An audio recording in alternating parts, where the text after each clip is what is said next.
আজকে আমরা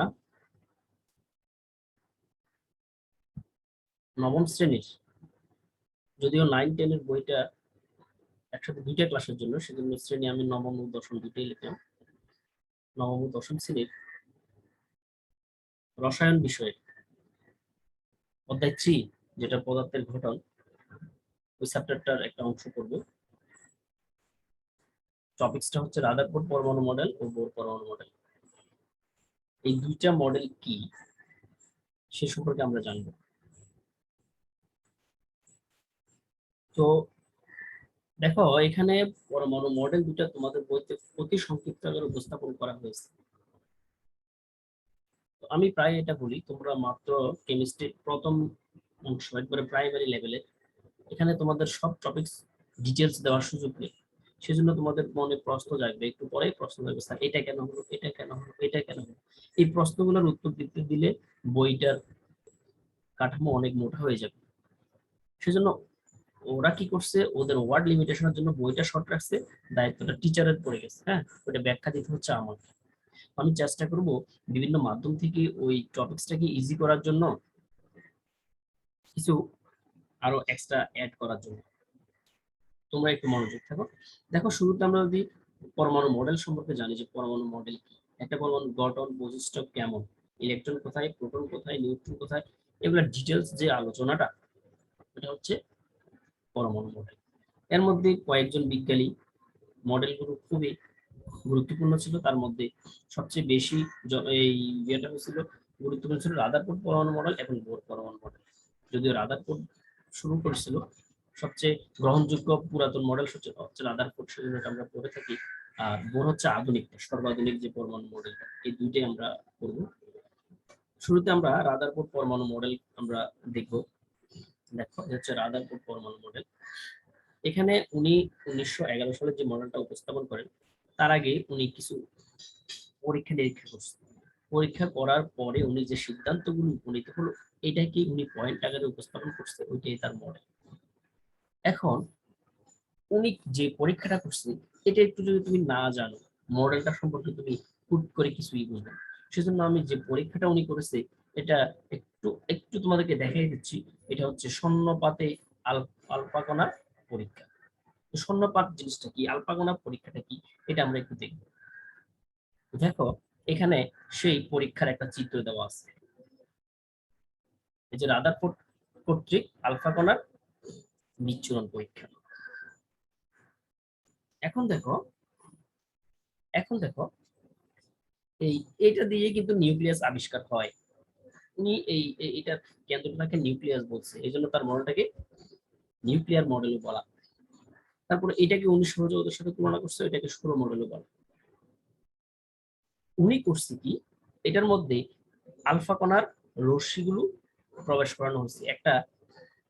একটা কি বলে, পরমাণুর মধ্যে উনি আলফা রশ্মিগুলো ফেলছে, এরকম ফেলছে। এই যে এটা একটা পরমাণু, এটা একটা পরমাণু স্বর্ণপাত।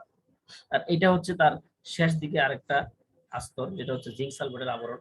এটার মধ্যে রশ্মিগুলো এসে পড়বে। এখন দেখো, উনি যে আলফা রশ্মিগুলো ফেলছে, আলফা কণা, এটাকে কি বলা হয়, আলফা কণার কোনগুলো, সেটা পরিচিতি যদি আমরা একটু দেখি। দেখো, আলফা কণা হচ্ছে দ্বিধনাত্মক হিলিয়াম নিউক্লিয়াস। এইটার সম্পর্কে জানলেই তোমরা বুঝে যাবে। এটা হচ্ছে হিলিয়াম। হিলিয়ামের ইলেকট্রন থাকে দুইটা, এই যে দুইটা, প্রোটন দুইটা, ইলেকট্রন দুইটা, ভর সংখ্যা 4। 2+ দ্বারা বোঝাচ্ছে সে দুইটা ইলেকট্রন ত্যাগ করছে। তো দুইটা ইলেকট্রন ছিল, দুইটা ত্যাগ করছে, তার মানে তার মধ্যে এখন কোনো ইলেকট্রন নাই। সে হচ্ছে পুরোটাই একটা নিউক্লিয়াস। পুরোটাই একটা কি, নিউক্লিয়াস। তাহলে আমরা বলবো যে কি, আলফা কণা হচ্ছে দ্বিধনাত্মক হিলিয়াম নিউক্লিয়াস। এইটা যে রশ্মিটা, এইটা একটা আলোক রশ্মি। এই আলোক রশ্মিটা ধনাত্মক চার্জিত, যেহেতু এখানে কোনো ইলেকট্রন নাই।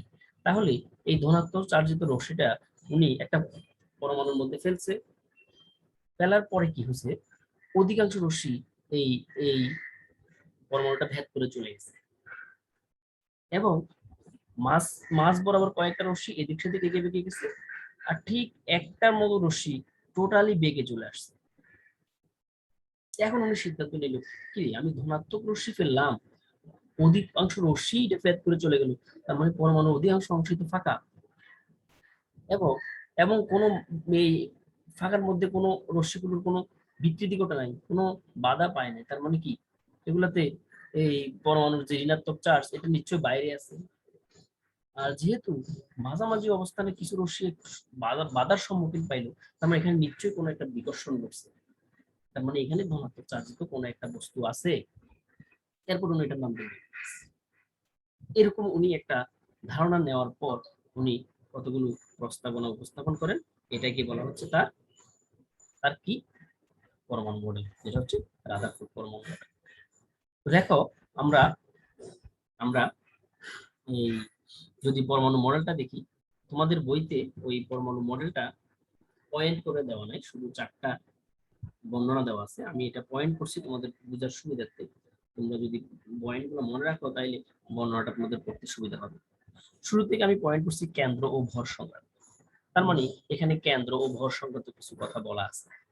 তো এগুলো তোমরা নিজের ভাষায় না লিখে একটু এই রাদারফোর্ডের ভাষায় বলতে হবে, কারণ এটা ওনার মডেল, তোমার মডেল না। তুমি যদি নিজের ভাষায়, অনেকে লেখে ফেলে নিজের ভাষায় লিখে ফেলে, তখন এটা তোমার মডেল হয়ে যাবে। তো আমি বলবো নিজের ভাষায় যদি লিখতে চাও একটা স্ট্যান্ডার্ড ল্যাঙ্গুয়েজ ব্যবহার করে ওই পয়েন্ট গুলো ওই নাম্বারে ব্যবহার করতে হবে। যেমন প্রথম যে এই প্রস্তাবটা আছে 1 নাম্বার কেন্দ্র ও ভর সংক্রান্ত, এখানে উনি কি বলছে আমরা একটু করে নিই। পরমাণুর একটি কেন্দ্র আছে, ওই যে এই ব্যাখ্যা থেকে আমি বলছিলাম একটু আগে, এই কেন্দ্রের নাম নিউক্লিয়াস। নিউক্লিয়াসের ভেতরে প্রোটন এবং নিউক্লিয়াসের বাইরে ইলেকট্রন অবস্থান করে। যেহেতু আপেক্ষিকভাবে ইলেকট্রনের ভর শূন্য ধরা হয়েছে, কাজেই নিউক্লিয়াসের ভেতরের অবস্থিত প্রোটন ও নিউট্রনের ভরই হচ্ছে পরমাণুর ভর। আমরা জানি উনি কেন্দ্রে কি আছে বাইরে কি আছে এই সম্পর্কে বলছে, তারপরে বলছে এই নিউক্লিয়াসের ভরটাই পরমাণুর ভর। কারণ কি আপেক্ষিকভাবে ইলেকট্রনের ভর শূন্য। আমরা এটা পড়ার আগে ইলেকট্রন প্রোটন নিউট্রন সম্পর্কে একটা চার্ট করেছিলাম, ওখানে দেখে নাও, ওখানে বলা আছে ইলেকট্রনের ভর আপেক্ষিক ভর শূন্য, সেজন্য টোটাল ভরটা তাইলে কেন্দ্রেই আছে। কথাটা কিন্তু একটু বুঝে শুনে পড়লে আমার মনে হয় একটু মনের মধ্যে গেঁথে যাবে। তারপর হচ্ছে 2 নম্বর হচ্ছে ফাঁকা স্থান সংক্রান্ত।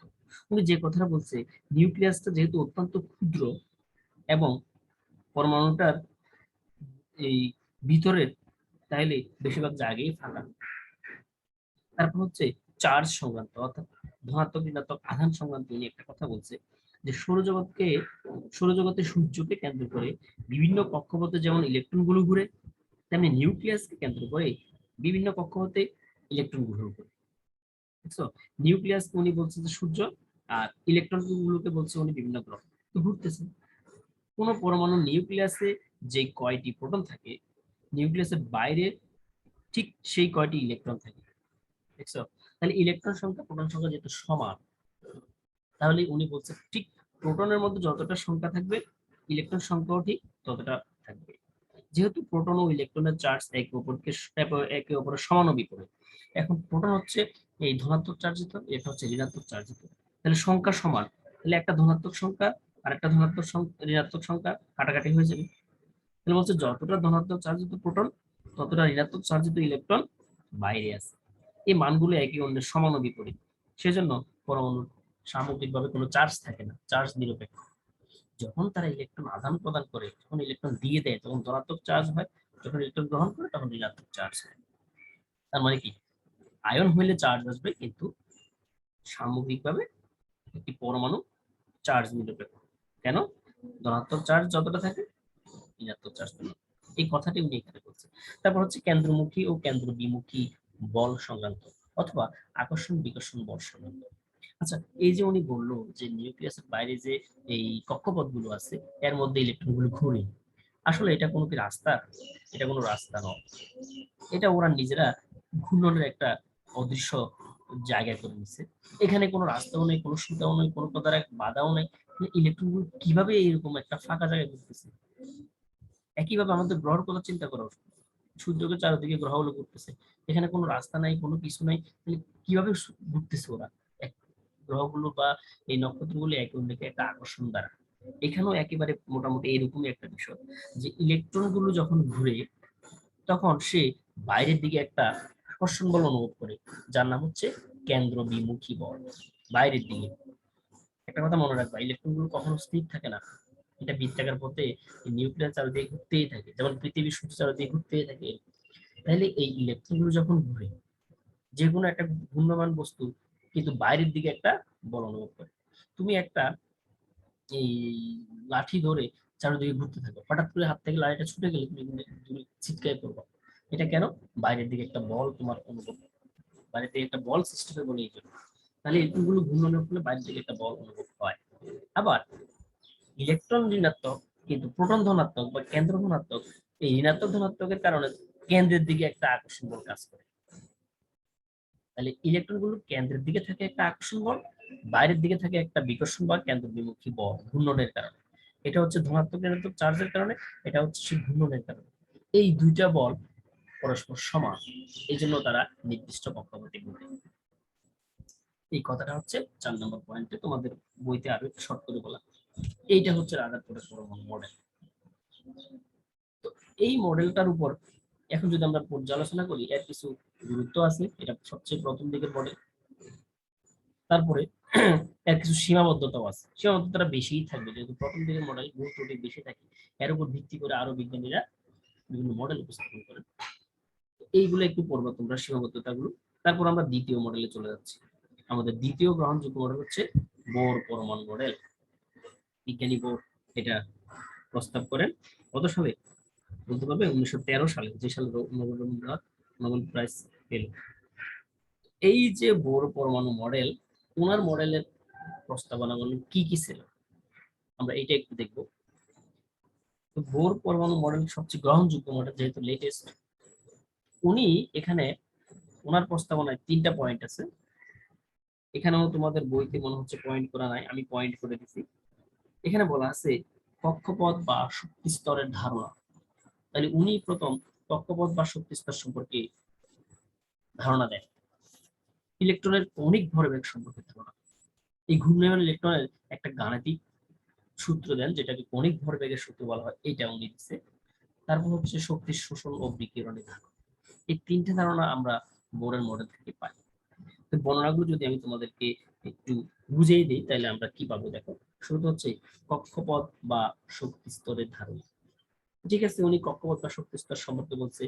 এই কথাটা আমাদের এই রাদারফোর্ড শুরু করেছিল, তো ডিটেলস ব্যাখ্যা দিতে পারে নাই। উনি একটা কক্ষপথ হতে মনে করছিল যে ইলেকট্রনগুলো থাকে, কিন্তু পরবর্তীতে অনেকগুলো কক্ষপথ আছে, এগুলা কেমন দেখতে কিরকম এই সম্পর্কে ডিটেলস কিন্তু বোর বলতে পারছে। দেখো এখানে বলা আছে পরমাণুতে যে সকল ইলেকট্রন থাকে সেগুলো নিউক্লিয়াসকে কেন্দ্র করে ইচ্ছে মতো যে কোনো কক্ষপথে ঘুরতে পারে না। এই এখন উনি বললো ঠিক আছে, এই কি বলে যে কেন্দ্রের বাইরে যেহেতু কতগুলো কক্ষপথ থাকে, এই কক্ষপথগুলোর মধ্যে ইলেকট্রন গুলো ইচ্ছে মতো ঘুরতে পারে না, শুধু নির্দিষ্ট ব্যাসার্ধের কতগুলো অনুমোদিত বৃত্তাকার কক্ষপথেই ঘুরে। তাহলে আমরা বুঝে গেলাম এই নিউক্লিয়াসের বাইরে যে কক্ষপথগুলোর কথা বলা আছে এগুলো কিন্তু নির্দিষ্ট করা আছে কত দূরত্বের কত নম্বর কক্ষপথ থাকবে। এই জন্য এদেরকে বলা হয় অনুমোদিত বৃত্তাকার কক্ষপথ। বুঝছো? এগুলো অনুমোদিত, এগুলো স্বীকৃত, ইচ্ছা মতো তুমি আঁকতে পারবে না, এদের নির্দিষ্ট ব্যাসার্ধ আছে। এই জন্য উনি এগুলো ফিক্সড করে দিচ্ছে যে শুধু নির্দিষ্ট ব্যাসার্ধের কতগুলো অনুমোদিত বৃত্তাকার কক্ষপথে ইলেকট্রন ঘুরে, এই নির্দিষ্ট ব্যাসার্ধের অনুমোদিত বৃত্তাকার কক্ষপথগুলোকে অনুমোদিত কক্ষপথ বা প্রধান শক্তি স্তর বা কক্ষপথ বা শেল বা অরবিট বা স্থির কক্ষপথ বলে।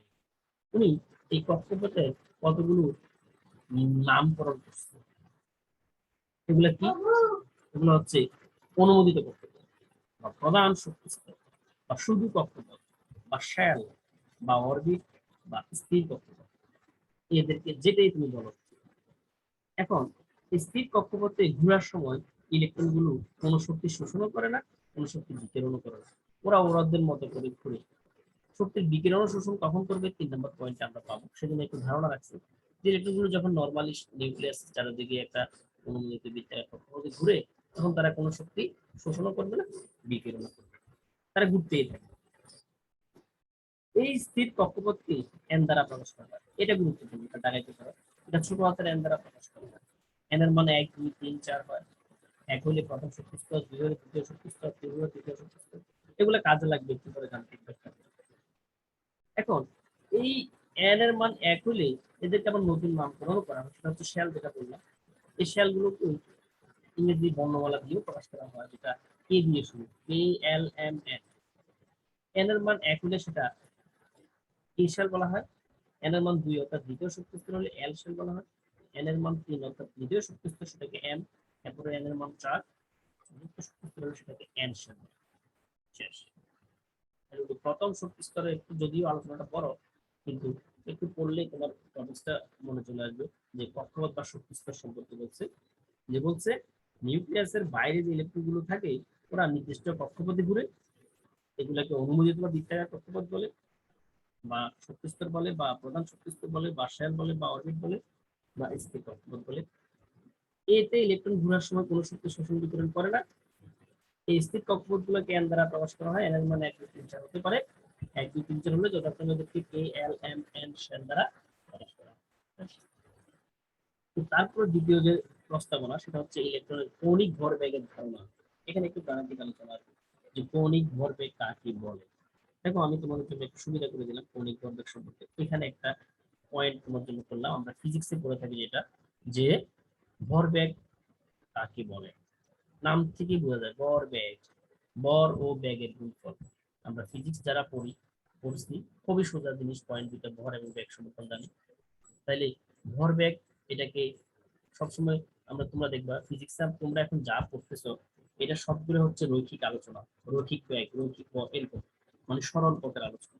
আমরা যখন ইন্টারমিডিয়েটে পড়বো বা আরো উপরের ক্লাসে যাবো, তখন কিন্তু এখানে কৌণিক সম্পর্কে আরেকটা নতুন টপিক যুক্ত হবে। যে আমরা যখন একটা লোক দৌড়ায়, সোজা দৌড়াচ্ছে, রাস্তা দৌড়াচ্ছে, সে যখন বৃত্তাকার পথে দৌড়াবে তখন আলোচনা কেমন। যে কোনো গতিশীল বস্তুর আলোচনাটা দুইটা পয়েন্টে করা হয়, একটা বৃত্তাকার পথে ঘুরলে কেমন হয়, আর একটা সরল পথে ঘুরলে কেমন হয়। আমরা এখন যেগুলো করতেছি সেটা সরল পথের আলোচনা, সেজন্য এটাকে রৈখিক ভরবেগ বলা হয়। এই রৈখিক ভরবেগটা শুধুমাত্র সরল পথে বা রৈখিক পথের ক্ষেত্রে আলোচনা হয়। তো এই সরল পথে বা রৈখিক পথে কোনো একটা গতিশীল বস্তু যখন চলা শুরু করবে, ওই বস্তুটার ভর এবং তার চলার যে বেগ, এই দুটার গুণফলকে বলা হয় ভরবেগ। তাহলে ভরবেগকে এমভি দ্বারা প্রকাশ করা হয়। আমরা জানি ভরকে প্রকাশ করে এম দ্বারা ছোট হাতের, আর বেগকে ভি দ্বারা। ভর ও বেগের গুণফলকে ভরবেগ বলা হয়। শেষ, এমভি। এখন বস্তুটা যদি বৃত্তাকার পথে ঘুরে তখন কি হবে বলতো? বৃত্তাকার পথে ঘুরলে এই তখন আমরা ভরবেগকে বলবো কৌণিক ভরবেগ। কারণ তুমি চিন্তা করে দেখো, নিজে চিন্তা করো, বৃত্তাকার পথগুলো বড় ছোট হতে পারে। এই যে আমরা একটু আগে শক্তিস্তর সম্পর্কে জানলাম, প্রথম শক্তিস্তর, দ্বিতীয় শক্তিস্তর, তৃতীয় শক্তিস্তর। শক্তিস্তর যত বাড়বে বৃত্তাকার পথের সাইজটা তত বড় হবে। তাহলে সাইজ বড় হলে ঘূর্ণনের ঘূর্ণনের তার ব্যাগের একটু পরিবর্তন আসবে স্বাভাবিক। কেউ একটু জোরে ঘুরবে, কেউ একটু আস্তে ঘুরবে। তোমরা নিজেই জানো, এই যে সূর্যের চারদিকে যে গ্রহগুলো ঘুরতেছে, তার মধ্যে বুধ হচ্ছে সবচেয়ে কাছে, সে অনেক দ্রুত ঘুরে।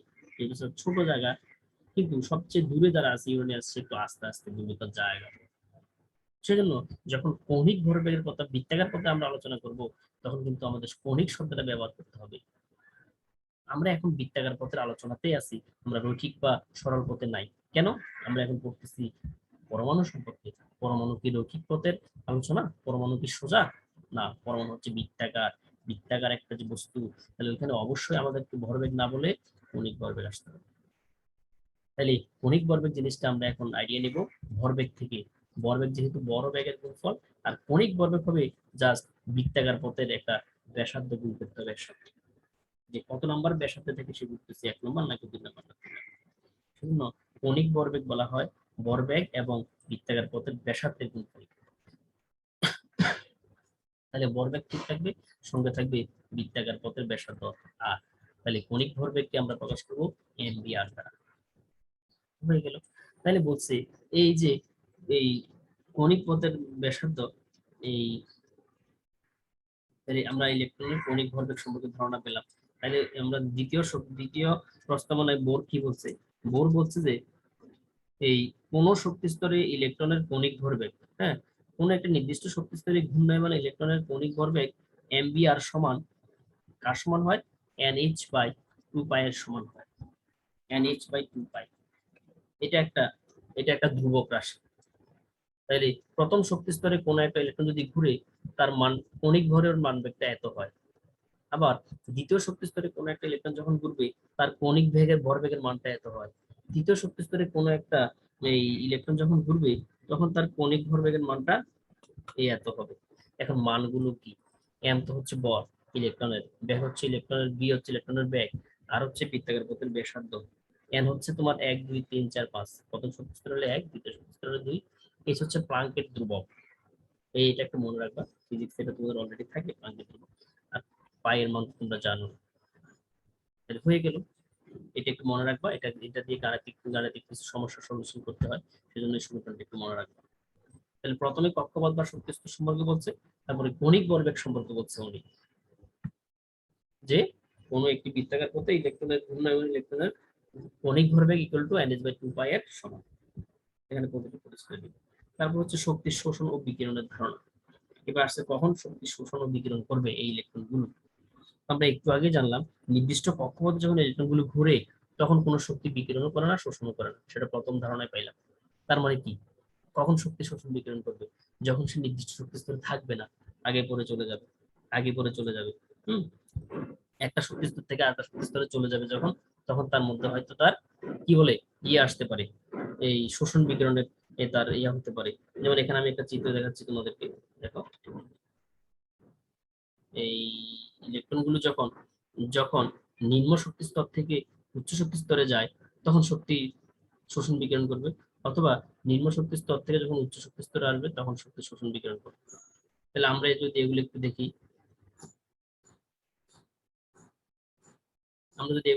তাহলে আমরা ক্লিয়ার হবো। এই যেমন এটা, এখানে দুইটা শক্তি স্তর দেখানো হয়েছে, এই যে নিউক্লিয়াস, এই যে প্রথম শক্তি স্তর, এই যে তারপরে দ্বিতীয় শক্তি স্তর।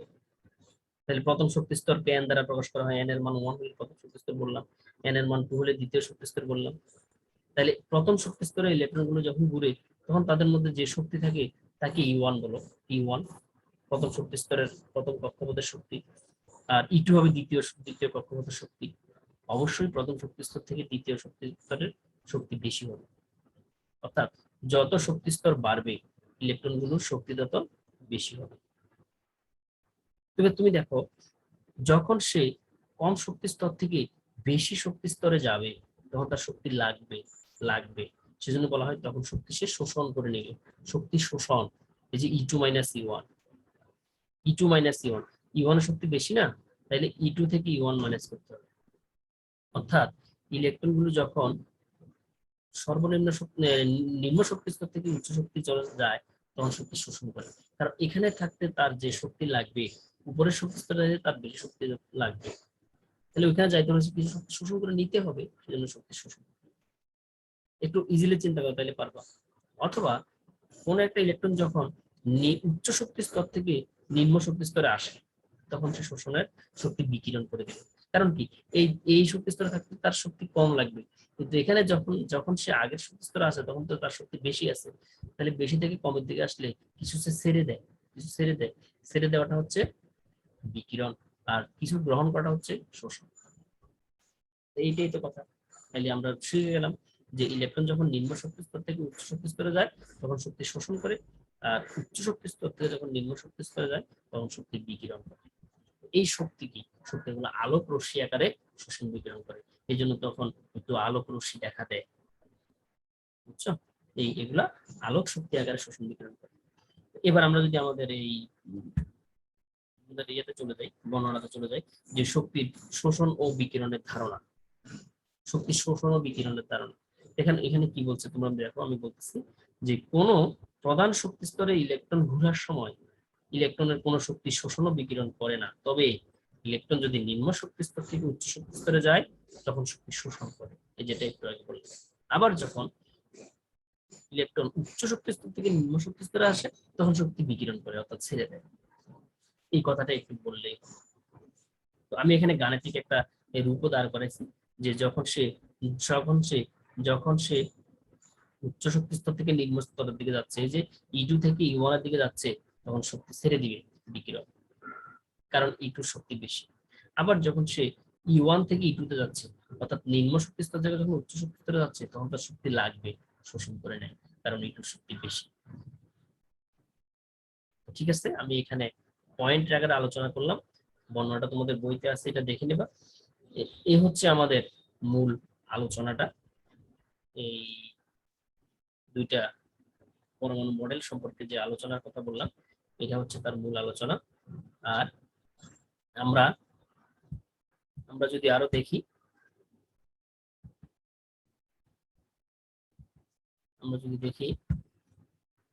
আমরা আগামী